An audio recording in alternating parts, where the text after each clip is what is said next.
ये तीनों हमारे प्रज्ञा के पहलू है। श्रुतमय, चिंतनमय और भावनामय। ये अपने आप में बहुत ही एक महत्वपूर्ण प्रक्रिया है। धम्म का अभ्यास और धम्म का जीवन जीने के लिए हमें तीनों प्रज्ञा की ज़रूरत है। एक से बढ़कर एक है, लेकिन तीनों से बढ़ नहीं सकते। अगर हम बोलेंगे भावना में प्रज्ञा हमें प्राप्त हो लेकिन श्रुत में प्रज्ञा नहीं होगी, तो भावना में प्रज्ञा भी हमें सरलता से अनुभव नहीं हो सकती, जिसे हम विमुक्ति कहते हैं। भावना में प्रज्ञा क्या है? विमुक्ति का अनुभव है। चिंतन में प्रज्ञा क्या है? कि विमुक्ति के मार्ग को खोलने की प्रक्रिया है। मार्ग वहाँ से खुल जाता है चिंतन में प्रज्ञा से। और श्रुत में प्रज्ञा ऐसी चीज़ है कि आपको संसार में भी प्रज्ञा का जो तत्व है उसके संपर्क में रह के आनंदित होने की प्रक्रिया है, जिसे हम धम्म श्रवण करने का जो आनंद कहते हैं। जैसे कि हम कोई म्यूजिक सुनते हैं और हमें सांसारिक जो एक मिलता है, लेकिन जिस हम धम्म के संगीत शब्दों को सुनते हैं तो हमें आध्यात्मिक आनंद हमें संसारिक जीवन में ही मिलता है। ये संसारिक जो भी हमारा अस्तित्व है उसमें हमें मिलने लगता है, और धीरे धीरे हम जब उसको सुनते हैं, ग्रहण करते हैं, फिर चिंतन करके उसके गहरे अनुभव की तरफ जाते हैं, तो अपने आप भावना में प्रज्ञा का जो स्वरूप है, जिसे हम बुद्धत्व कहते हैं या संबोधि कहते हैं या निर्वाण कहते हैं, तो उसका साक्षात्कार होने की पूरी संभावना है। और संभावना इसलिए है क्योंकि वो हमारे भीतर क्षमता है। ये कोई बिन कारण से या किसी ईश्वरीय शक्ति से या ऐसा कोई चमत्कार नहीं है, या अलौकिक, क्या कहते हैं उसको, अलौकिक है लेकिन अनैसर्गिक नहीं है। लेकिन ऐसी नैसर्गिक कि जो निसर्ग से भी ऊपर। कभी कभी हम अस्तित्व को एक ही स्वरूप में देखते हैं, हमें लगता है कि जो निसर्ग में है, जो संसार में है, वही सत्य है। इसे हम भौतिक और ब्रह्मांड कहते हैं। लेकिन बुद्ध ने इस अस्तित्व को देखते हुए उसके पर के अस्तित्व को भी देखा, जिसे हम निर्वाण कहते हैं। और वो अस्तित्व हमारे आँखों से या हमारे संसार के भीतर या संसार के किसी भी वस्तु मात्रा में नहीं होता है, वो उसके पर ही होता है। और उस अस्तित्व की बात बुद्ध परम सुख और निर्वाण और परम शांति की बात करते हैं, कि जो हम इस अस्तित्व में रहते हुए अगर हम ध्यान करते हैं, चिंतन करते हैं, तो हमें उसके पर के अस्तित्व को हम देख सकते हैं और उसका साक्षात्कार कर सकते हैं, अनुभव कर सकते हैं। तो इस प्रकार से हमें धम्म को समझने का प्रयास करना चाहिए, कि जो हम काफ़ी लंबे समय से अभ्यास कर रहे हैं। तो आज हम कायागता सति या कायानुपश्यना, इसका हम ध्यान सराव करने वाले हैं। ये ध्यान सराव मुझे लगता है कि अनेक समय हम करते रहते हैं। इसका हमें 4 स्मृति, जो कायानुस्मृति, वेदनानुस्मृति, विपස්සना में भी मिलता है, और जो 10 प्रकार की अनुस्मृतियाँ हैं उसमें भी कायागता स्मृति मिलता है। हाँ? और काया की स्मृति के बारे में हम बहुत कुछ जानते हैं और बहुत कुछ नहीं जानते। जितना हम जानते हैं उससे बहुत नहीं जानते। अक्सर हम शरीर को जब भी ध्यान करने के लिए शुरुआत करते हैं, तो काया की स्थिति को सामने रख के ही हम अपने ध्यान की शुरुआत करते हैं। हो सकता है कि कोई आप में से ध्यान काया के भीतर के अंग को देखते हुए या उसकी जो रचना है, उसका अस्तित्व है, उसको जानने का हम प्रयास करते हैं। जैसे कि हमने पंचस्कंद के बारे में जो ध्यान की अनुभूति ली थी, तो पंचस्कंद के अंदर पांचों स्कंद का अवलोकन अनात्मा भाव से किया जाता है, और अनुभव किया जाता है कि सही में इस शरीर के अंदर या बाहर आत्मा है या नहीं है। अगर नहीं है तो सत्य है, सत्य का अनुभव होता है। अगर है, ऐसा हमें लगता है, वो भी एक सत्य का ही अनुभव है। उसको हम अज्ञान का सत्य कहते हैं, क्योंकि ज्ञान और अज्ञान में सिर्फ अ का फर्क है। अज्ञानी भी ज्ञानी ही अपने आप को कहते हैं कि ये मुझे समझ में आया है, जबकि वो अज्ञान होता है। तो वो समझदारी भी हमें समझ में आनी चाहिए कि मेरा अज्ञान है, जिसे मैं नित्य समझता हूँ, तो अज्ञान है। तो जब हम अपनी दोनों बातों को पंचस्कंद में देखते हैं, तो वो ध्यान हमें एक सत्यता की तरफ या विमुक्ति की तरफ ले जाता है। उसी में से जब हम एक स्कंद की बात कर रहे हैं, जिसे हम रूप स्कंद कहते हैं, पंचस्कंद में 5 स्कंद को हम अभ्यास करते हैं। यहाँ पे हम जो काया है, जिसे हम दूसरी भाषा में रूप कहते हैं, और उसके विषय में बुद्ध ने इतना कुछ कहा है और इतना कुछ बताया है, तो शायद उसको समझना और उसका अनुभव लेना हमें बहुत ही अरुचिकर लगता है। रुचि होना और अरुचि होना, जैसा हम सांस को देखने में हमें एक रुचि आती है, आनंद आता है। मैत्री भावना करने में हमें रुचि आती है, हमें इच्छा होती है कि मैं मैत्री भावना करूं। लेकिन जब काया की बात आती है या काया के भीतर अशुभ देखने की बात आती है, काया के मृत्यु को देखने की बात आती है, या काया का जो भी एक अस्तित्व है उसको देखने की बात आती है, तो हम उसमें इतनी रुचि नहीं रखते। और उसके कारण उस ध्यान का जो अर्थ है उतना ही हमें पता चलता है कि काय की स्मृति ऐसी ऐसी की जाती है।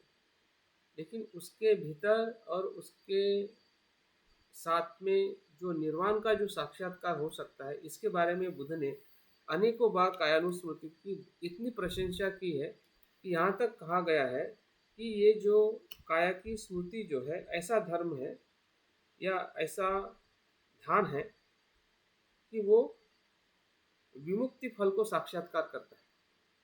मतलब निर्वाण, जिसे बुद्ध अमृत पद कहते हैं, अमृत की है, वो महाफलदाय है और महागुणवान है।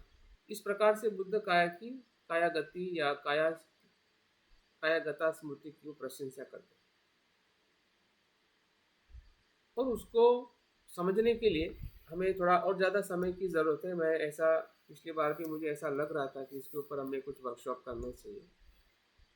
वैसे हम जब ध्यान में अभ्यास करते हैं तो बहुत कम समय होता है और उसमें उतना हम गहराई में चिंतन के माध्यम से नहीं जा पाते हैं, और वो फिर उसकी जो सही पहचान है कि सही में कायानुगति का हमने अभ्यास क्यों और कैसे करना चाहिए। ध्यान है इतना हमें ज़रूर पता है, और कोई इसका अनुभव भी करता होगा, लेकिन उसकी बहुत कुछ बातें हैं जो मुझे पढ़ने में आ रही है और मुझे बहुत ही पहले इसको देखना पढ़ना भी मुझे अच्छा नहीं लगता था और मैं उस पर उतना रुचि नहीं रखता था। लेकिन अभी इन दिनों में समझ में आ रहा है कि बुद्ध ने इसके बारे में जो बताया है और उसको जानने से हमें जो लाभ मिलने वाला है, जिस लाभ की हम खोज कर रहे हैं, जिस मार्ग की खोज कर रहे हैं, वो मार्ग जो है कायानुपश्यना से होते गुजरता है। क्योंकि काया ही हमारे मन को ठोस बनाती है। काया ही है सबसे ज़्यादा हमारे मन को आसक्त, और संसार में जो भोग है, जिसे हम काम भोग कहते हैं, काम राग कहते हैं, या काम छंद कहते हैं, या काम वासना कहते हैं, सभी शरीर के साथ में जुड़ी हुई है। जितनी भी आसक्ति का जो जड़ता जो है, मन में आसक्ति आना, वो आके चली जाती। किसी को देखा और आपको आसक्ति आई, तृष्णा आई, द्वेष आया, वो संस्कार ऐसा बताया जाता है मन का कि जैसे पानी में हम लकीर मारते हैं और आके वो पानी की लकीर उसी दूसरे क्षण में बदल जाती है। इस प्रकार के मन के संस्कार है। लेकिन जो काया का संस्कार है, जन्मों जन्मों से हमने एक काया को बनाया है या बनी है, उसमें आसक्ति का जो रूट जो है इतना मतलब गहरा है काया का संस्कार। जैसे कि हम पत्थर पे लकीर लगाते हैं, और पत्थर पे जो लकीर जो लगती है वो मिटने में काफ़ी समय लगता है। तो काया इस प्रकार से हमारे संस्कारों के या तृष्णा और आ, अज्ञान के साथ जुड़ी हुई है। तो इसलिए उसको समझना और उसको इस्तेमाल करना बुद्धत्व के लिए, ये दोनों बातें काया गति के साथ में जुड़ी हुई। एक तरफ उससे मुक्त होना और दूसरी तरफ इसी काया का, क्योंकि दूसरी काया तो हमारे पास में नहीं, इसको मतलब धिक्कार के छोड़ दे और उसकी केयर ना करे और उसके अस्तित्व को ही अस्वीकार कर ले क्योंकि वो बुरी है या उसने वो काया बहुत गंदी है या जो भी हमें अनुभव होता है। हाँ, लेकिन ऐसा करके उस काया का अस्तित्व हम नकार नहीं सकते, क्योंकि हमें काया बुद्धत्व प्राप्ति के लिए जरूरी है। काया नहीं होगी तो हमारा बुद्धत्व संभव नहीं है, और इसलिए उसको महाफलदायी महागुणदायी बताया गया है और उसको बहुत अलग अलग प्रकार से किया जाता है। अभी हम यहाँ पे सिर्फ एक प्रकार से ही ध्यान साधना करेंगे और उसका अभ्यास मुझे लगता है कि कोई 2-3 दिन का वर्कशॉप मैं चाहूँगा कि इसके ऊपर हम गहराई में अभ्यास करें कि कायानुसति का जो पहलू है उसको हम और अच्छी तरह से समझें। तो इसको 14 प्रकार से की जाती है, काया शक्ति को 14 प्रकार से की जाती है। उसमें इरियापत आता है, बल चलते हुए, बैठते हुए, सोते हुए और खड़े होते हुए शरीर का ध्यान रखना, वो भी काया की स्मृति है। हाँ, धातु जो है पृथ्वी, आप, तेज, वायु, जो हम एलिमेंट्स देखते हैं, हाँ, उस प्रकार से भी उसको काया को देखा जाता है। भीतर जो उसके अंग हैं, 32 प्रकार से हमारा शरीर बना है। बुद्ध ने आज वैज्ञानिक शरीर के अंगों को 100 तक बताते हैं कि हमारे शरीर में 100 अंग का अस्तित्व है। बुद्ध ने बिना किसी साधन का इस्तेमाल करते हुए अपने ध्यान से ही, अपने जागरूकता से ही शरीर के भीतर 32 प्रकार के अंग है जिससे हमारा शरीर बना, और जिस शरीर को हम सुंदर, शुभ, एक विपर्यास जो हमारी मिथ्या दृष्टि है या काया की जो हमारी आसक्ति के कारण या उसके प्रति जो हमारा लगाव होने के कारण उसको हम शुभ देखते हैं, नित्य देखते हैं। तो यही हमारा दुख का कारण। जिस प्रकार से डॉक्टर और वैज्ञानिक शरीर को देख के शरीर का ऑपरेशन करते हैं या शरीर के प्रति वो अधिक सजग होते हैं, लेकिन वो बुद्धत्व तो प्राप्त नहीं करते, जबकि वो और गहराई में शरीर को जानते हैं। उनके लिए बहुत सरल है, अगर उनको पता चले या उस दृष्टि से उस शरीर को देखने का प्रयास करे, तो हर डॉक्टर की संभावना है कि वो बुद्धत्व के करीब जा सकता है।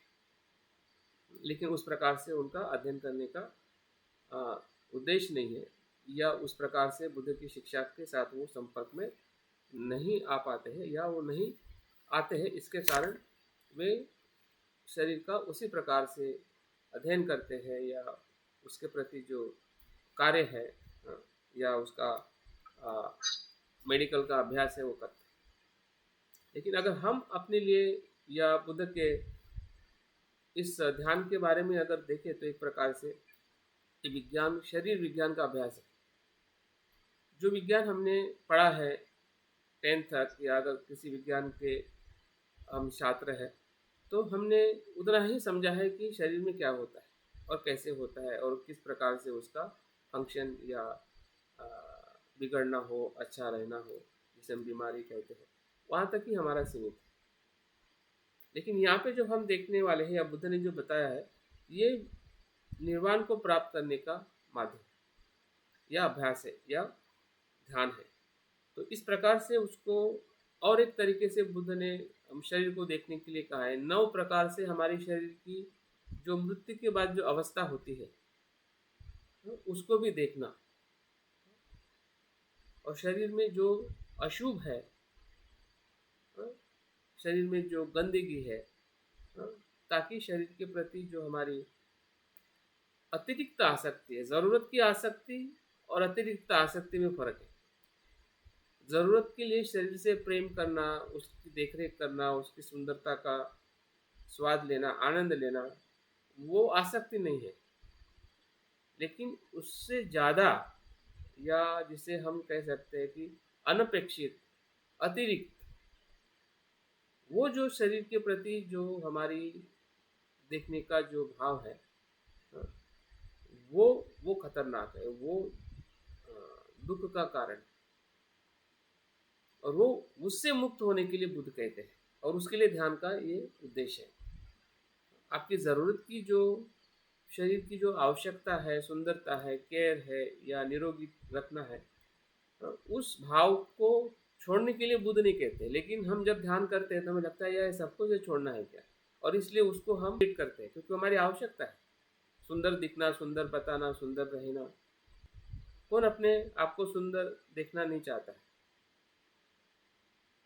वो चाहत तो सामान्य है, लेकिन उस सुंदरता के भीतर जो असुंदरता है उसे भी तो आपको देखना पड़ेगा ना। उसके भीतर जो गंदगी है उसको भी तो आपको जानना पड़ेगा, और तब जाके हमारे शरीर के प्रति हम मध्यम दृष्टि से अवलोकन करके हम निर्वाण और विमुक्ति के मार्ग की तरफ जा सकते हैं। तो इस प्रकार से जो ध्यान का जो महत्व जो है, ये बहुत ही जिसका हम आगे इसके ऊपर एक अच्छा वर्कशॉप लेके उसको साझा करेंगे। और एक बात, एक इसके बारे में एक स्टोरी है। जो महाथेर जो भिक्षु होते हैं, वो औरों को ध्यान सिखाते हैं, मतलब वो एक प्रकार से कल्याण मित्र होते हैं। और कल्याण मित्र के तौर पे जब उनके पास में एक शिष्य आता है, मतलब इसके ध्यान के फल के बारे में बताया गया है, कैसा इससे फल प्राप्त हुआ है। इस घटना से हमें बहुत ही आश्चर्य और बहुत ही एक हमें प्रेरणा मिल सकती है।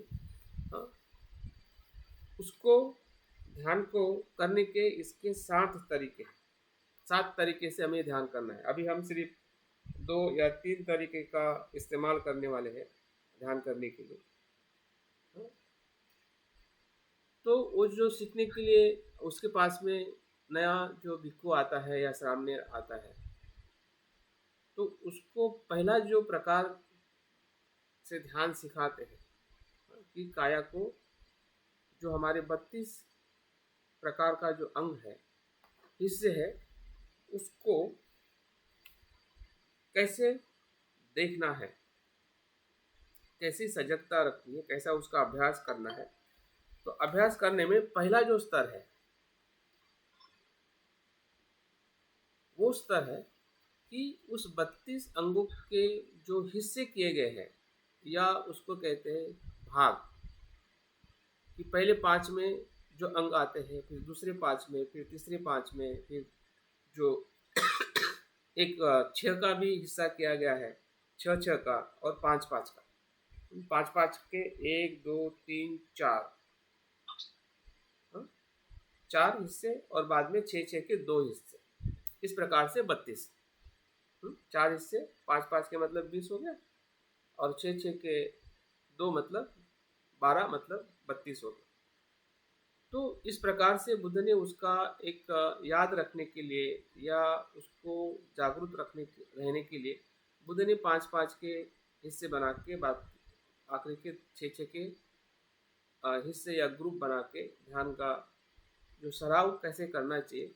तो पहले स्तर में वचन को स्मरण करना, मतलब ये जो शब्द है या ये जो शरीर के अंग है उसको स्मरण करना। कैसे स्मरण करना? जैसे कि उदाहरण के तौर पे हम एक स्कंद लेते हैं, या एक 5 अंग का एक विभाग लेते हैं। उसमें बताया गया केश, लोम, नख, दांत और त्वक, मतलब त्वचा। फिर से ध्यान से सुनिए, केश, लोम, नख, दांत और त्वचा। इसको इस सीक्वेंस से पढ़ना और याद रखना और पठन करना, और इसी पंच को उल्टा, जैसे कि त्वचा, दांत, नख, लोम और केश, मतलब सरल और उल्टा दोनों तरीके से इसका पठन करना। यहां से ध्यान शुरू होता है पहले स्तर में। मतलब उसको स्मृति में याद रखना, उस अंग के जो नाम है जिसे हम संज्ञा कहते हैं, उस संज्ञा का स्मरण करना सीधा और उल्टा, ये पहला चरण है। तो पहले चरण में जब वो भिक्षु उसको सिखाते हैं, 1 दिन 2 दिन 3 दिन 4 दिन 1 हफ्ता 2 महीना, उस वही पठन करना उल्टा और सीधा। तो 4 महीने के भीतर ही वो जो शिष्य है श्रोतापन्न को प्राप्त होता है पहले ही चरण में। ऐसी जो इसमें निकाय में या सूत्र पिटक में जो कथा आई है, हाँ, इससे हमें ये पता चलता है कि इस 32 प्रकार का जो हमारे शरीर के अंग है, जो कायानुपश्यना में हमें ध्यान करना है या उसकी जागृति रखनी है, तो पठन करने मात्र से ही इसका श्रोतापन्न हो जाना उस भिक्षु का, वो क्या दिखाता है, मतलब क्या हमें प्रेरित करता है।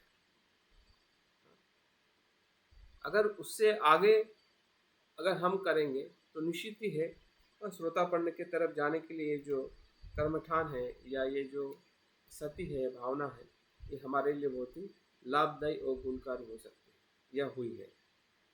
बुद्ध के समय इस ध्यान को लोग बहुत ही सहजता से करते थे और इसी ध्यान के माध्यम से बुद्ध लोगों को स्मशान भूमि में भेजते थे कि आप जाके देखिए, ध्यान करिए वहाँ पे कि शरीर की मृत्यु के बाद में क्या अवस्था होती है।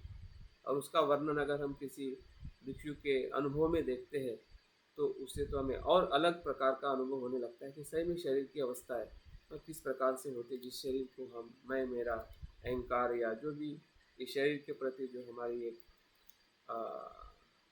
गलत धारणा है, मिथ्या धारणा है, उसके कारण हम इस जीवन में और इसी के साथ हमारा आने वाला भी जीवन बार बार जन्म लेने का भी कारण इसी शरीर के आसक्ति के कारण ही अधिक मात्रा में संभव होता है कि हमारा जन्म होना निश्चित है, इस चक्र में बने रहना निश्चित है, क्योंकि शरीर के प्रति हमारी इस प्रकार की आसक्ति।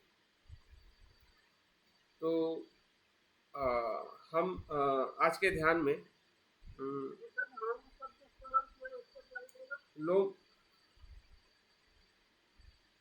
लोम मतलब वो केश के ऊपर जो लोम होता है ना, केश लोम जो बोलते हैं, जो चमड़ी का जो ऊपर का जो हिस्सा जो है, या लोम लोम क्या कहते हैं,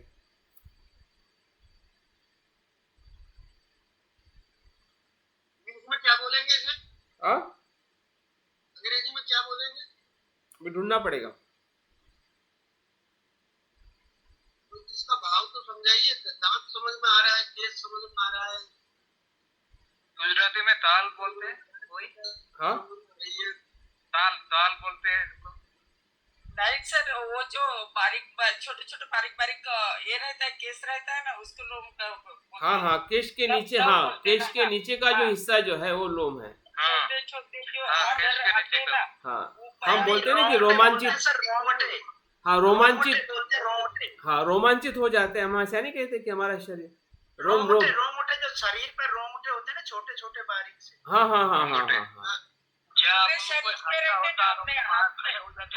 पैर पे जो बात है छोटे छोटे बात, वो रुवाटी बोलते हैं, रुवाटी। ठीक है, हाँ, केस मतलब बड़े, ये जो हमारे बड़े बड़े केस है उसको केस कहते हैं। लोग खड़े हो जाते, बोले कोई हादसा हो जाता है और अपने बाल खड़े हो जाते हैं, हाँ,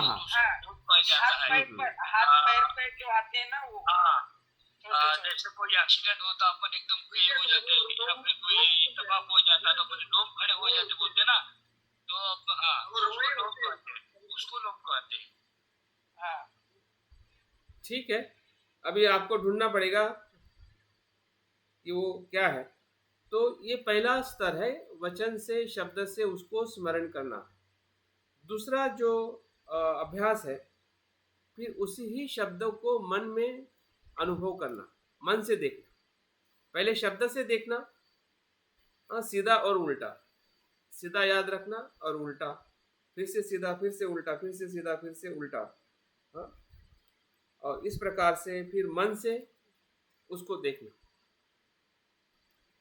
फिर शब्द से नहीं, मन से उसको जानना, मन से पठन करना या मन ही मन उसको समझना, उस शब्द के अर्थ को या उसका जो भाव है उसको देखना या समझना, उसमें कोई अनुभूति करना। हाँ हाँ, मन से, हाँ अनुभूति करना। हाँ हाँ हाँ हाँ, मन से देखना। तीसरा है वर्ण।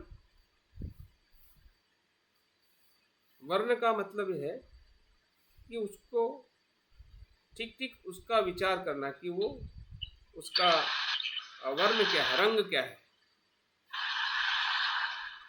रंग क्या है, फिर उसकी बनावट क्या है।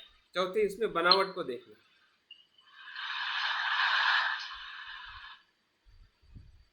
बनावट मतलब वो कैसा बना हुआ है, उसमें आकार भी हो सकता है या उसके भीतर का भी, जो आजकल वैज्ञानिक जिस प्रकार से शरीर के अंग को बताते हैं।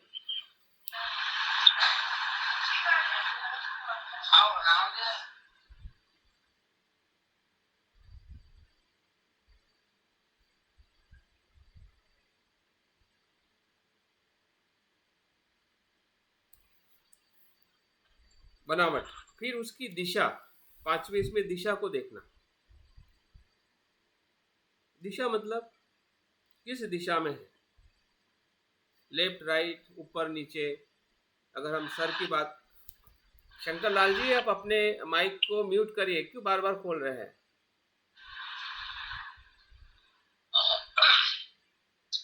ये मंजू कुमार जी।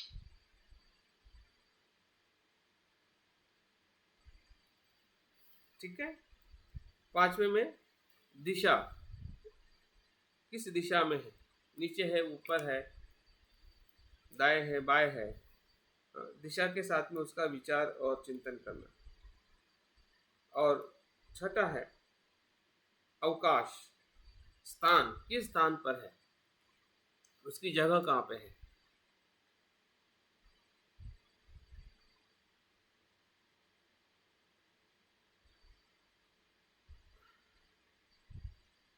इस प्रकार से उसको कुशलता से या सम्यक विचार और सम्यक चिंतन के साथ जब हम इस 32 प्रकार का जो हमारे अंग है उसको समझते हैं, तो उसके प्रति जो हमारी जो आसक्ति है या गलत धारणा है, भय है, चिंता है, तो उससे हम सब मुक्त हो जाते हैं, क्योंकि हम शरीर को पूरे उसके मूल स्वरूप में देख रहे हैं। और उसका जो अनुभव जो है वो हमें दूसरे चित्त में ले जाता है, जिसे हम विमुक्ति का चित्त कहते हैं, लोकोत्तर चित्त कहते हैं। ये जो आसक्ति का चित्त है, शरीर के प्रति जो हमारी सांसारिक चित्त है, इस सांसारिक चित्त का जो अनुभव है या जो हमारी आसक्ति है, वो शरीर को उसके यथार्थ रूप में नहीं देखने के कारण निर्माण हुई है।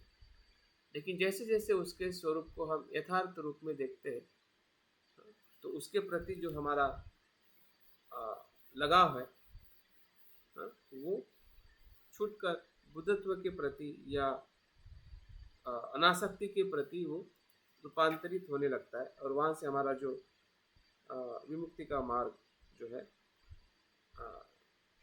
शुरुआत होती है। इस प्रकार से 32 प्रकार का जो हमारे अंग है, सत्य के अंदर देखकर या उसका जागृति से भावना करके हमें निर्वाण का मार्ग खुल जाता है। तो अभी हम सिर्फ पहले जो 5 है उसी को देखने वाले हैं, या हम जितने अंग हमें समझ में आते उसको देखने वाले हैं। ज़रूरी नहीं है अभी हम पूरे इस 32 अंग को याद करें आज के ध्यान में, लेकिन इसके ऊपर जब हम अभ्यास करेंगे तो ज़रूर इसके बारे में हम सोचेंगे और इसका ऐसा ही अभ्यास करेंगे जिस प्रकार से बुद्ध ने इस ध्यान को करने के लिए कहा है। अभी जो हम ध्यान करने वाले हैं उसको हम इन सभी जो उन्होंने विधि बताई है उस विधि का हम इस्तेमाल करेंगे, लेकिन हम अपनी तरह से शरीर के अंगों को देखेंगे उस क्रम में नहीं जिस क्रम में बुद्ध ने 5-5 का करके वो कहा है, उस प्रकार से नहीं देखेंगे। हमें जो सरलता होती है या होने की संभावना है या मैं जिस प्रकार से बताऊँ उस प्रकार से उसको हम देखेंगे।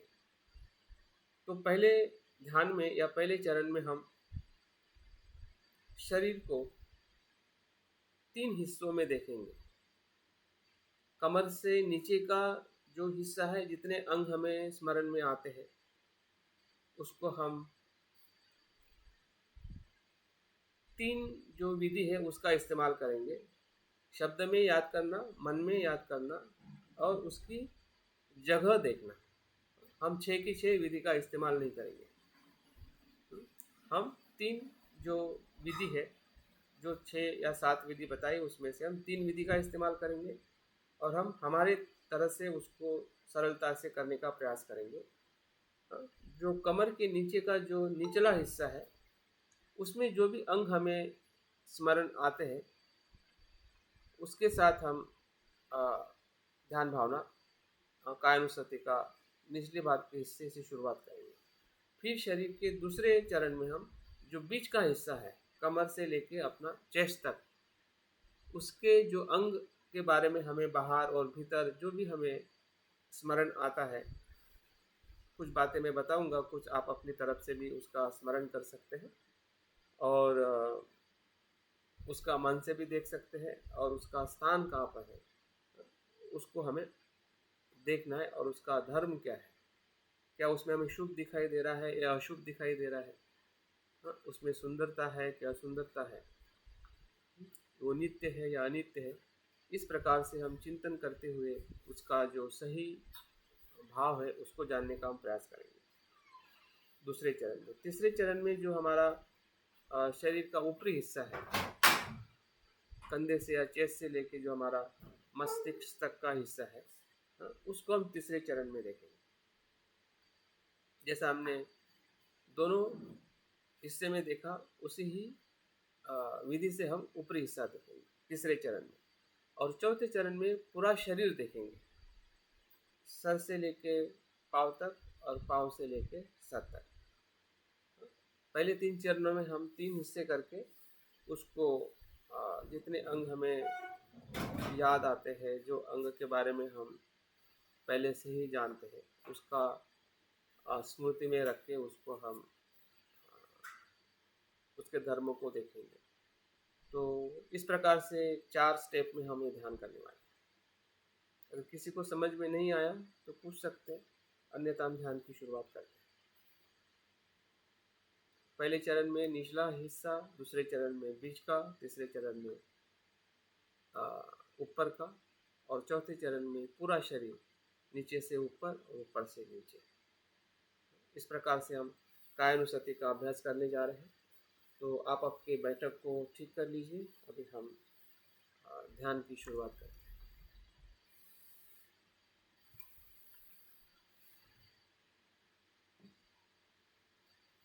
हेलो।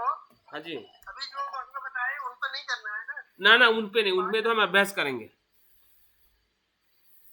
लेकिन उसमें ये आ जाएगा जितने भी अंग हमारे ज्ञान में है या हमें जो स्मरण में है उसी का ही थोड़ा हम साथ और उसी का आधार लेंगे।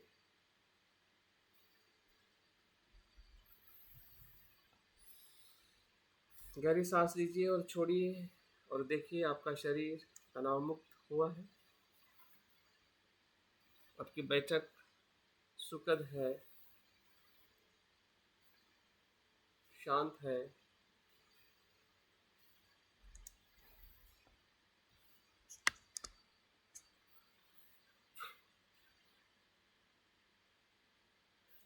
धीरे धीरे अपनी इंद्रियों को शांत करें। आंखें बंद करें और सभी इंद्रियों को भीतर का अनुभव करने दीजिए। बाह्य जगत से हमारा संबंध धीरे धीरे टूटते जा रहा है और भीतर की जगत में हम प्रवेश कर रहे हैं।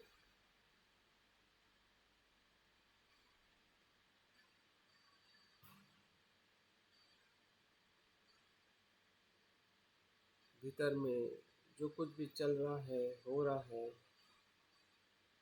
मन में, विचारों में, भावनाओं में,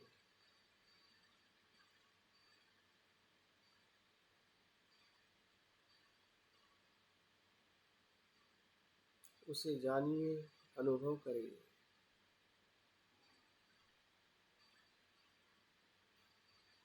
और जागरूक बने।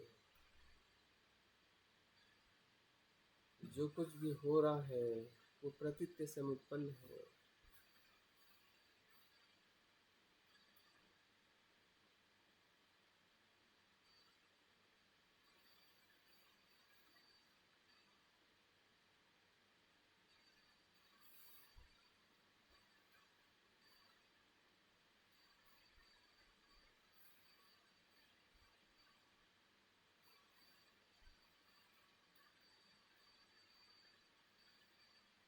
इन सभी विचारों में एक ध्यान का विचार भी हमारे मन में अनेकों बार आ रहा है।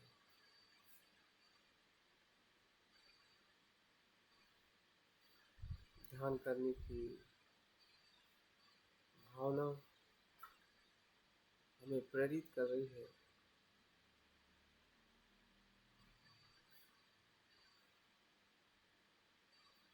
इसलिए हम ध्यान के लिए बैठे हैं। जो हमने सोचा है वही कर रहे हैं। इसका हमें आनंद आ रहा है और हमारी श्रद्धा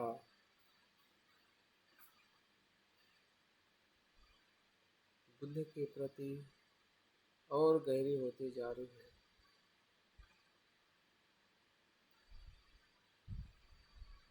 जैसे बुद्ध ध्यान किए हैं वैसे ही मैं कर रहा हूँ।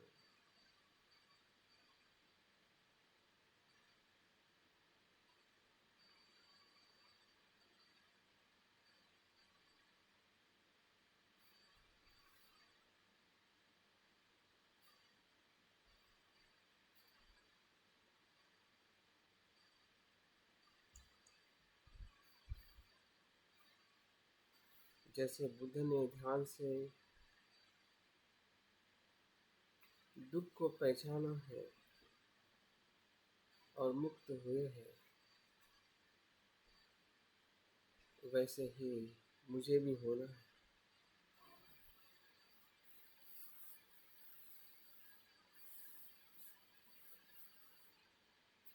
और संकल्प करें ध्यान करने का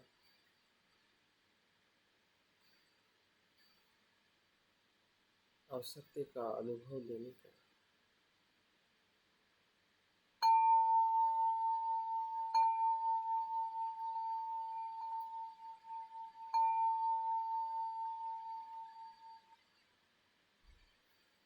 कायानुपश्यना काया गति सती ध्यान साधना।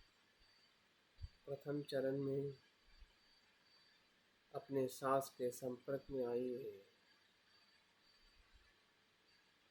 सांस की स्मृति हमें वर्तमान में ले आती है और वही धीरे धीरे हमारे शरीर की सजगता को बढ़ाती है।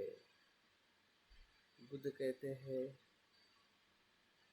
हमारा सांस ही शरीर है और शरीर ही सांस है।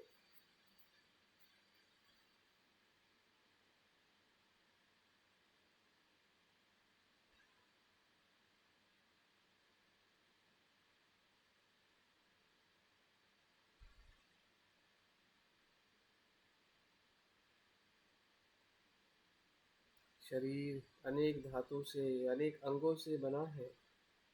उसका अवलोकन करना और उसके प्रति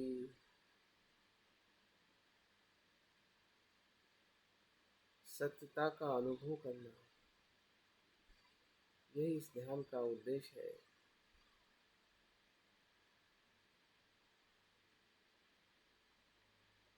प्रथम चरण में हमारे शरीर के निचले अंग का अवलोकन करें। कमर से लेके पैर के एड़ी तक जो भी अंग हमें स्मरण में आ रहे हैं या हमारे स्मृति में है, जिसे हम शब्दों में पहचानते हैं, ये कमर है, ये चमड़ी है, ये केस है, रोम है, रक्त है, हड्डी है, घुटने, उसके नीचे का हिस्सा, तलवे, नख, जिसे पाँव कहते हैं। जो भी शब्द आपके स्मृति में है, आपकी भाषा में, आपके जानकारी में, उस अंगों का स्मरण करें। स्मृति से उसका अवलोकन करें।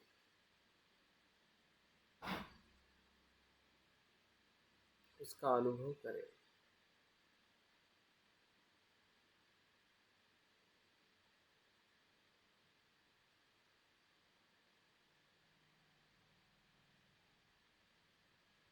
उसी अंगों का मन से भी अनुभव करें।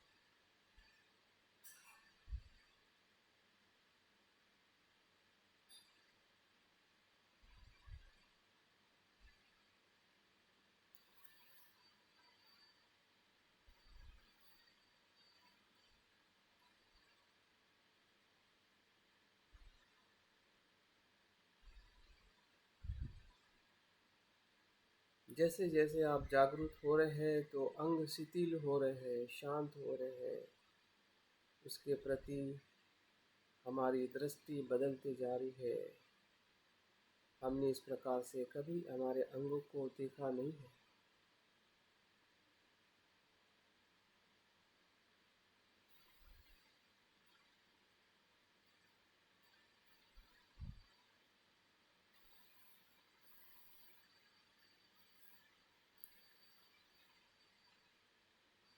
उस अंगों के आकार का भी अनुभव करें।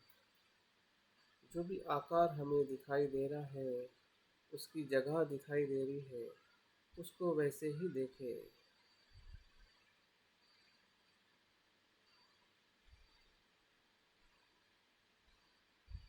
उसके भीतर उसके अनित्य भाव का अनुभव करें। क्या ये नित्य है या अनित्य?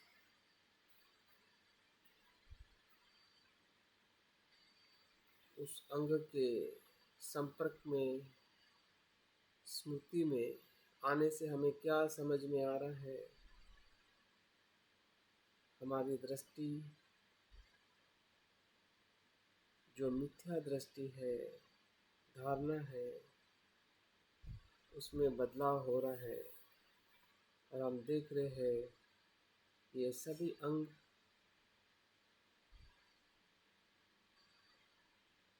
हर क्षण बदलने वाले हैं, बदल रहे हैं।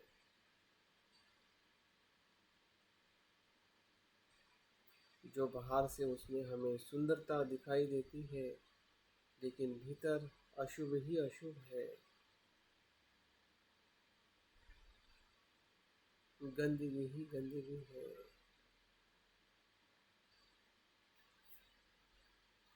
रक्त ही रक्त है।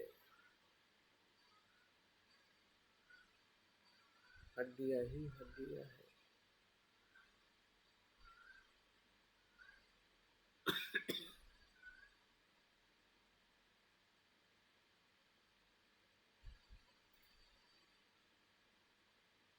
जो हमारी आसक्ति है उस अंगों के प्रति, नखों के प्रति, पैरों के प्रति, चमड़ी के प्रति, उससे हमारा मन मुक्त हो रहा है।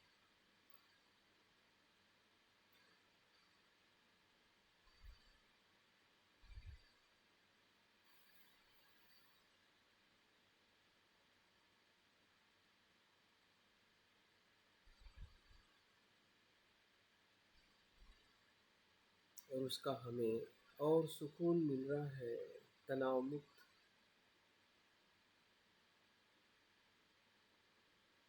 और सुख का अनुभव हो रहा है।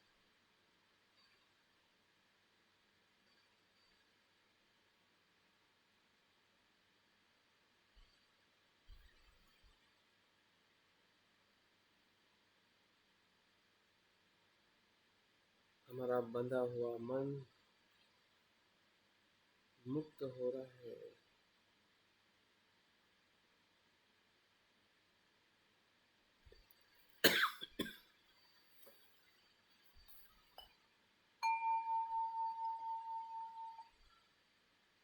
ध्यान के दूसरे चरण में हमारे शरीर के मध्य भाग के जो अंग है, बाहर से और भीतर से जो भी अंगों को हम स्मरण कर सकते हैं, जैसे कि हमारा पेट है, लीवर है, पेनक्रियास है, पेट के भीतर जो भी भोजन है, रस है, खून, रक्त है, चमड़ी है, हड्डियां है, मल है, मूत्र है, ये सब कुछ जो जो शब्द से हम स्मरण कर पा रहे हैं, स्मरण करिए।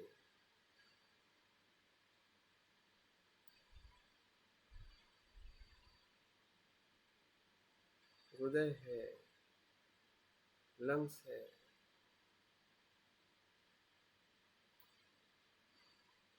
अलग अलग प्रकार के अंतस्त्राव है, ग्लैंड्स है,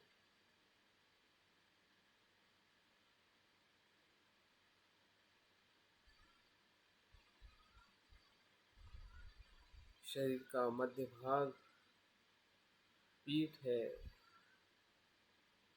मज्जा तंतु है, बहने वाली अनेकों पेशियां है, नर्व सिस्टम है। जो जो भी आपके आधुनिक या आपके अभ्यास में, आपके शरीर के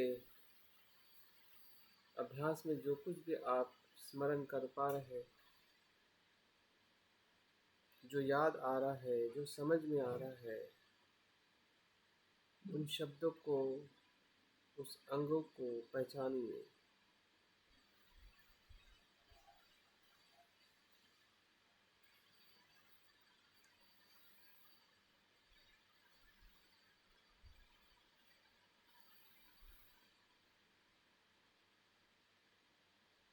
शब्दों से ही नहीं, मन से भी अनुभव करें। मन उसके प्रति कैसा आसक्त है, भयभीत है,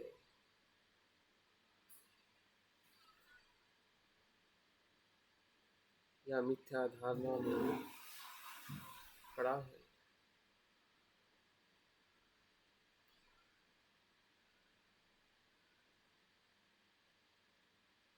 जो अशुभ है उसे शुभ देखता है। अभी हमारा मन बदल रहा है, क्योंकि हम देख रहे हैं कि उस सभी अंगों में ऐसा कुछ नहीं है कि जो शुभ है, जो नित्य है। माइंड चालू है सर, बड़ा डिस्टर्ब हो रहा।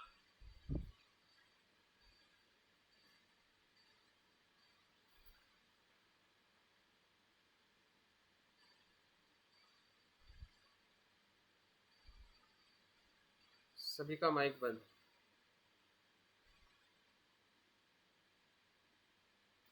अपने शरीर के मध्य भाग के जितने भी अंग हमें स्मरण में आ रहे हैं उसका अवलोकन करें, शब्द से, मन से, उसकी जगह, स्थान, आकार और उसके भीतर जो कुछ भी अशुद्धता है, अनित्यता है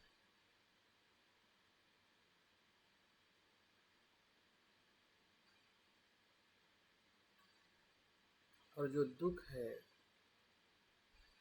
उस दुख की पीड़ा से भी हम मुक्त हो रहे हैं, क्योंकि हम जान रहे हैं कि शरीर का जो रचना है वो प्रतीत्य से उत्पन्न है। उसका धर्म अनित्य है, अनात्म।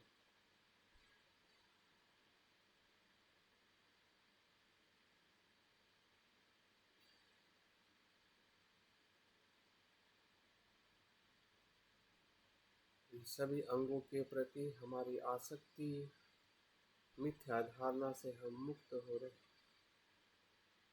और हमें स्वास्थ्य और आनंद और सुख का अनुभव हो रहा है, क्योंकि शरीर की सभी बीमारियां, फिर पेट की हो, हृदय की हो, किडनी की हो, सभी आसक्ति के कारण ये बीमारियां हमारे शरीर में प्रवेश करती है।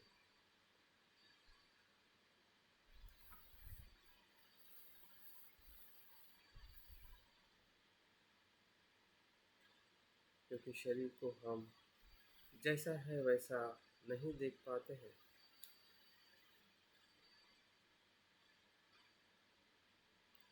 अभी देखने का हमें मौका मिला है और हमारी दृष्टि सम्यक दृष्टि में परिवर्तित हो रही है।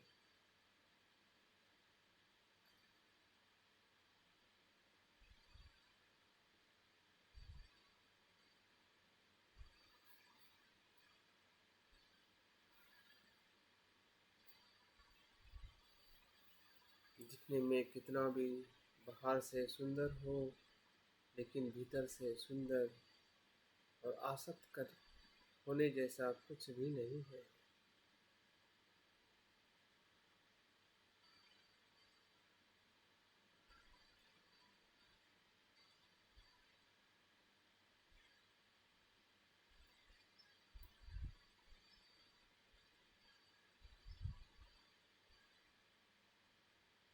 जो नित्य है या जो शुभ और सुंदर है,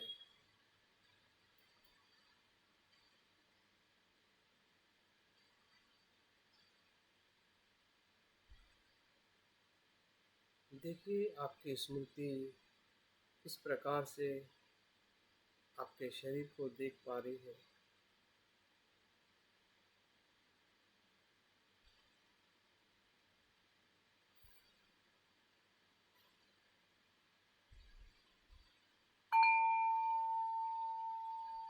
ध्यान के तीसरे चरण में शरीर का हमारा ऊपरी हिस्सा है, उधर ध्यान को ले चले। गर्दन से लेके मस्तिष्क तक जो बाहर और भीतर हमें अंगों का स्मरण हो रहा है, जैसे कि आपके ओठ, दांत, जीभ, गला, गाल, कान, नाक, आँख, मस्तिष्क, भीतर, अंदर, बाहर, पूरा मस्तिष्क रसायनों से भरा हुआ है, पानी ही पानी है, रक्त ही रक्त है।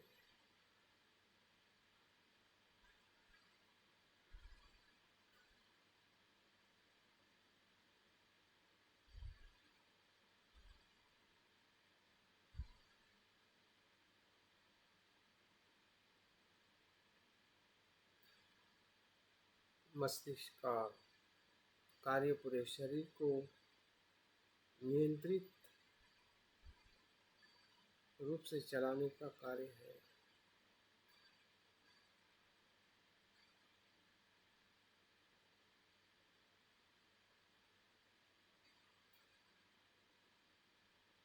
लेकिन वो भी अनित्य है और अशुभ है।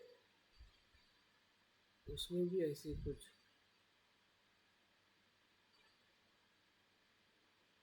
शुभ और सुख और नित्य ऐसा तत्व नहीं है।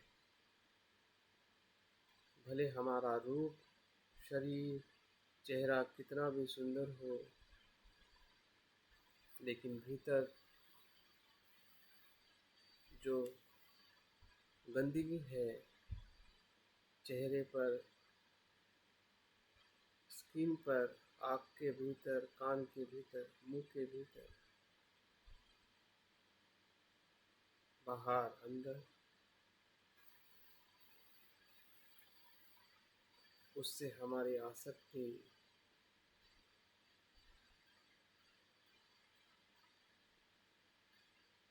टूटते जा रही है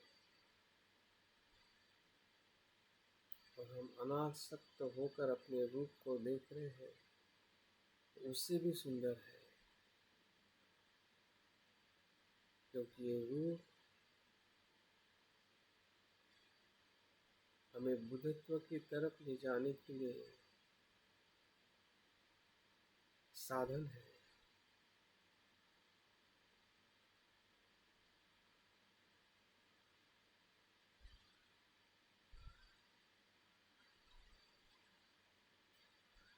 उपभोग करने का साधन नहीं।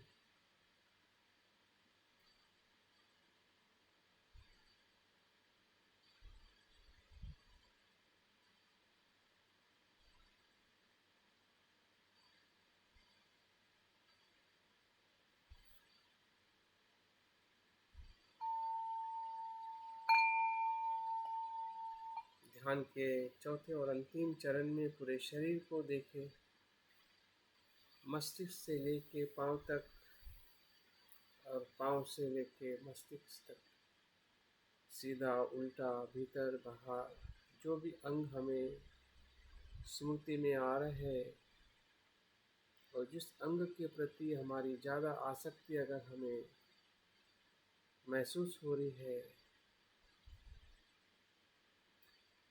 उस अंग को और गहराई में देखें।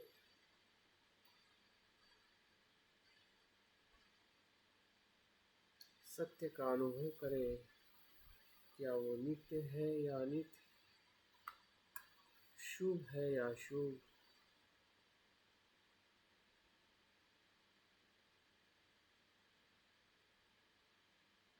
और वहीं से निर्वाण का मार्ग है।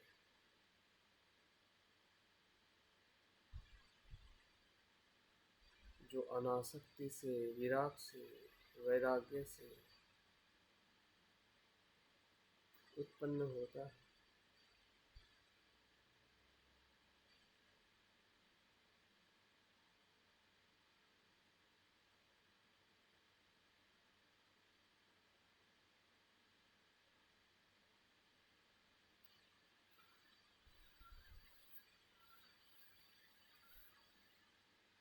पूरा शरीर इस 32 अंगों से बना है। कोई भी अंग स्वतंत्र नहीं है, एक दूसरे के साथ मिला है।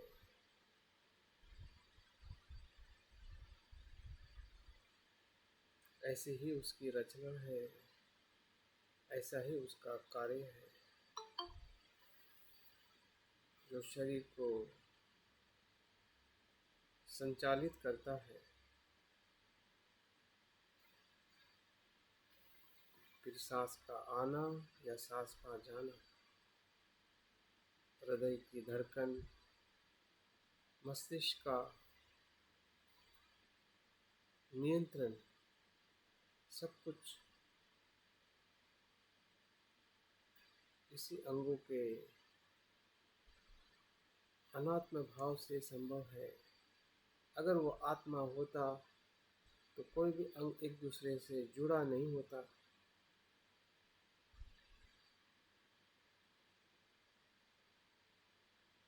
स्वतंत्र होता, परस्पर आधारित नहीं होता।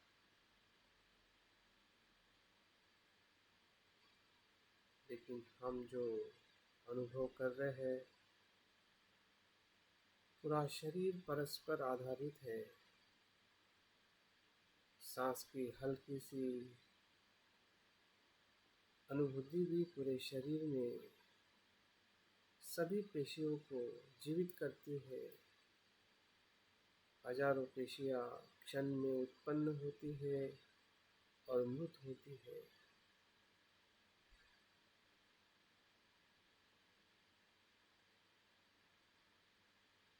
ये क्षणिक मृत्यु निरंतर इसी काया में घटित हो रहा है।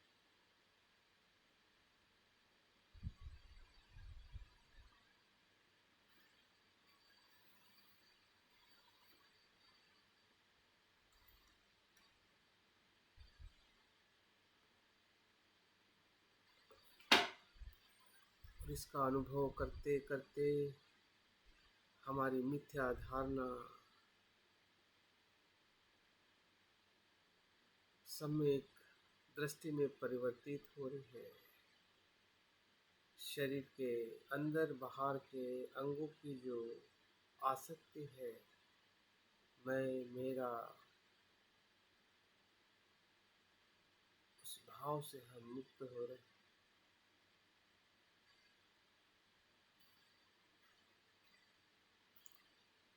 संपूर्ण शरीर को हम जैसा है वैसा देख रहे हैं। जितना सुंदर और नित्य हमें दिखाई देता है, वो सिर्फ भ्रम है। यथार्थ में, वास्तविकता में ऐसा नहीं है।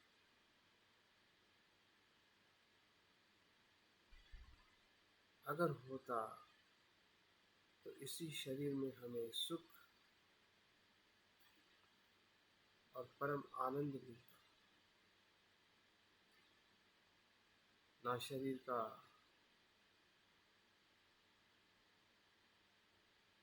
ना शरीर में बीमारी होती, ना बुढ़ापा होता, ना मृत्यु होती।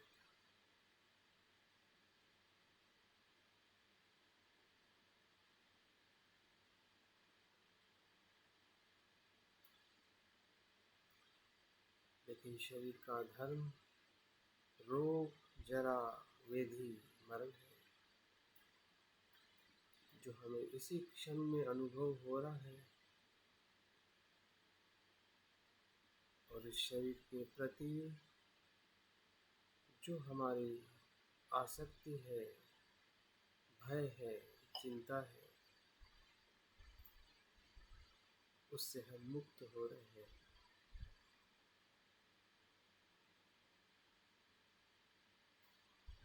जो स्वाद हमें आसक्ति में मिलता है, उससे कहीं स्वाद हमें अनासक्ति में मिल रहा है।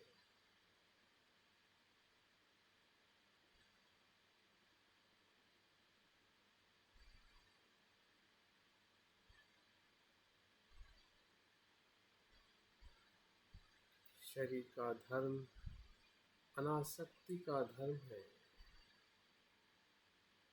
आसक्ति तो हमारे मिथ्या धारणा से हमने निर्माण की है।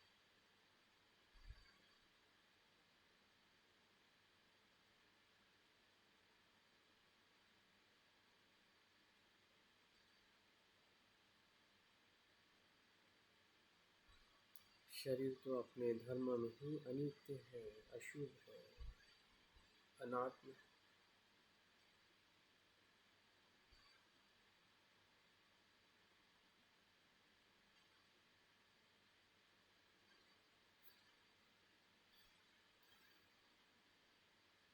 देखिए, जो अनुभव हो रहा है, जितनी मात्रा में, उसका आनंद लीजिए। अपने शुद्ध धर्म का अनुभव करें।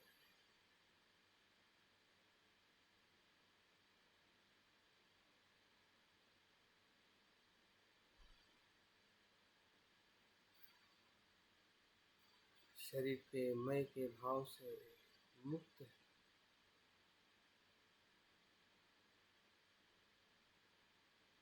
निर्वाण का अनुभव है, जिसमें वासना नहीं है, जिसमें आसक्ति नहीं है, वही निर्वाण है।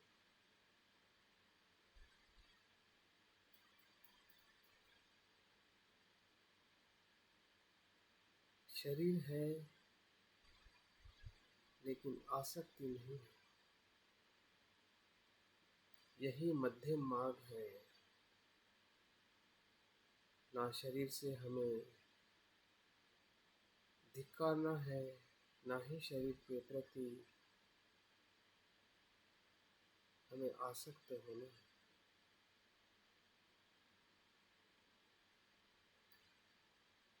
ना शरीर शाश्वत है, ना ही शरीर का उच्छेद होता है।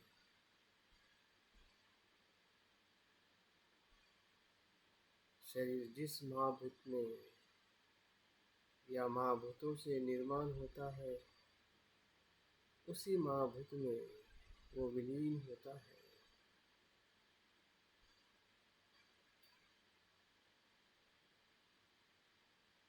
कुछ भी संपूर्ण नष्ट नहीं होता है।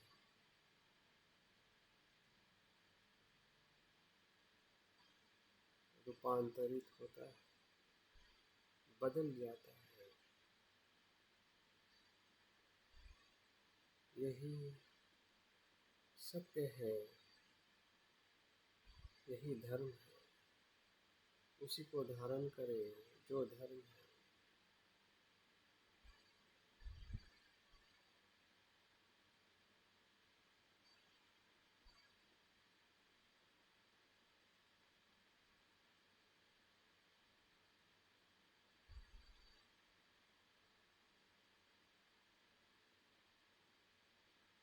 सांस ही शरीर है, शरीर ही सांस है।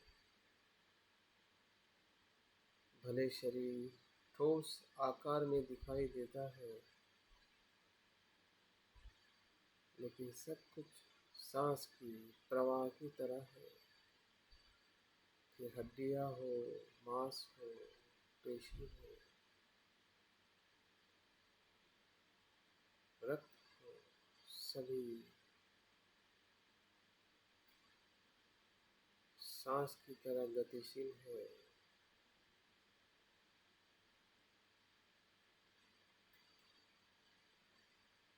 अनित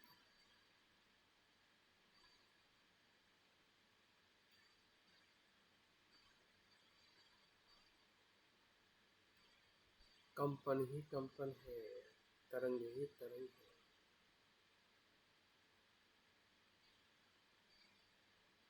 अशुभ ही अशुभ है। शुभ आसक्ति नहीं, अनासक्ति है।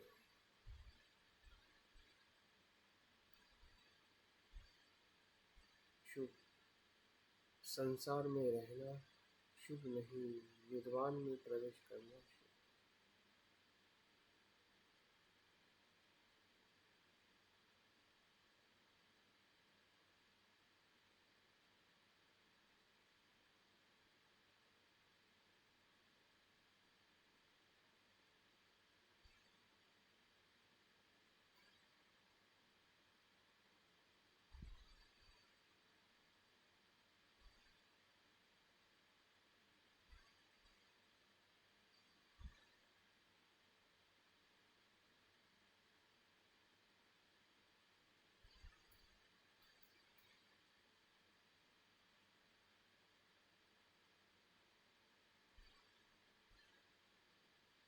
जो शरीर के प्रति हमारा डर था, चिंता थी, भय था, सबसे हम मुक्त हुए हैं। अभी ना बीमारी का डर, ना बुढ़ापे का, ना मृत्यु का, ना किसी के प्रति द्वेष, ना किसी के प्रति आसक्ति, सब कुछ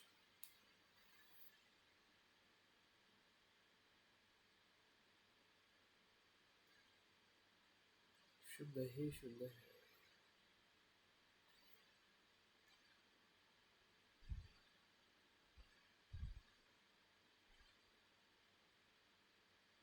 मैत्री ही मैत्री है, अपने लिए और सभी के लिए। सभी की काया ऐसी ही है, भले वो हमारी पत्नी हो, बालक हो, बच्चे हो, संसार में रहने वाले सभी जीव।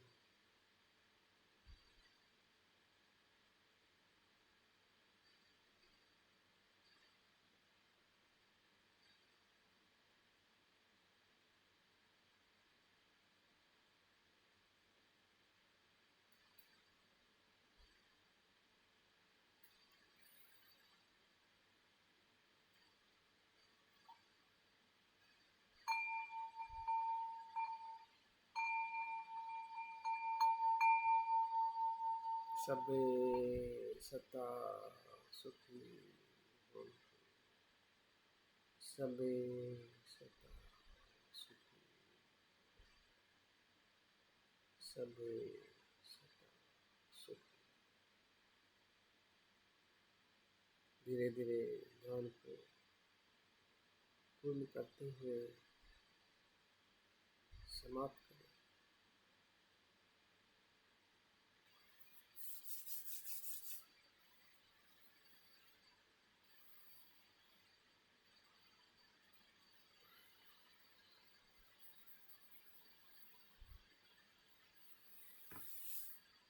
बहुत बहुत साधुवाद।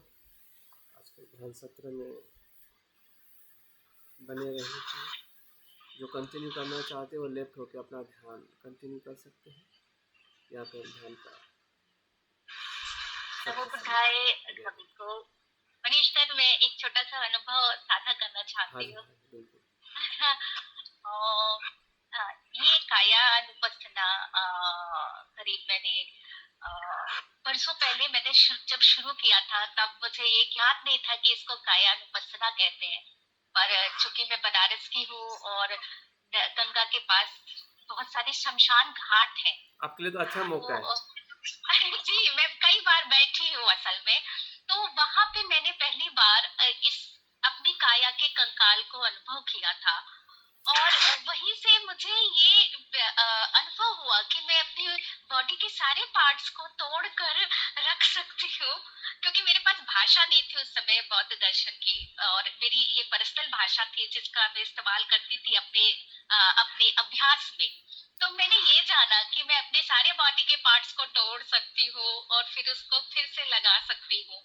और उसमें एक सबसे इम्पोर्टेंट बात मुझे जो मेरे अनुभव में जो मुझे मिला, वो ये था कि जैसे आपने कहा ना कि हम अपनी पूरी बॉडी को तीन पार्ट्स में बांट सकते हैं, और शुरुआत करते हैं पोथा से, अपने आसन से।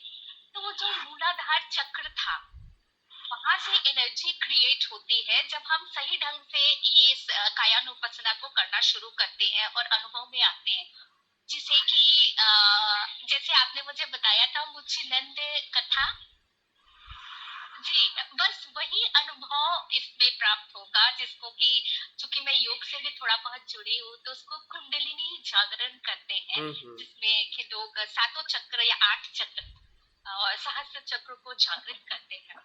तो आप जब बता रहे थे मुझे, तो मुझे लग रहा था कि मैं उसी स्मृति में हूँ कि मैं अपनी बॉडी के सारे पार्ट्स को लगातार तोड़ के देख सकती हूँ, और ये बहुत सुंदर अनुभव है अगर कोई इस साधना को करता है। और एक इम्पॉर्टेंट इसमें और रिजल्ट है सर, कि हम इसे वेदना उपासना, जो भी ये वर्ड है, मैं वर्ड से बहुत परिचित नहीं हूँ, लेकिन अपनी करुणा को आप देख सकते हैं इसमें। और ये वेदना अनुपसना के मार्ग प्रशस्त करता है, जो ये मेरा व्यक्तिगत अनुभव हो सकता है, सबका अनुभव अलग हो इसमें। पर आप चूंकि इसमें उच्च है, तो आपके पास जरूर ये बात होगी कि मैं जो कह रही हूँ बिल्कुल वो बिल्कुल, इस पे हम थोड़ा प्रश्न के रूप में चर्चा कर सकते हैं। लिखना में तो बड़ा मुझे बंधन लगता है, मुझे लगता है ये भी बेड़ी है। इसीलिए मैं नहीं बोल नहीं नहीं, रही हम हूँ। चर्चा करेंगे आपके प्रश्न के जी, रूप में, हम डिस्कशन करेंगे आपके अनुभव को लेकर। ठीक है, ठीक है। ओके, बहुत धन्यवाद, थैंक यू धन्यवाद। Thank you. सभी को चलिए नमस्कार। चलिए, थैंक यू वेरी मच, मिलते हैं शाम के सत्र में। बिल्कुल, मैं बिल्कुल जय हिंद, हाँ नमस्कार। हाँ।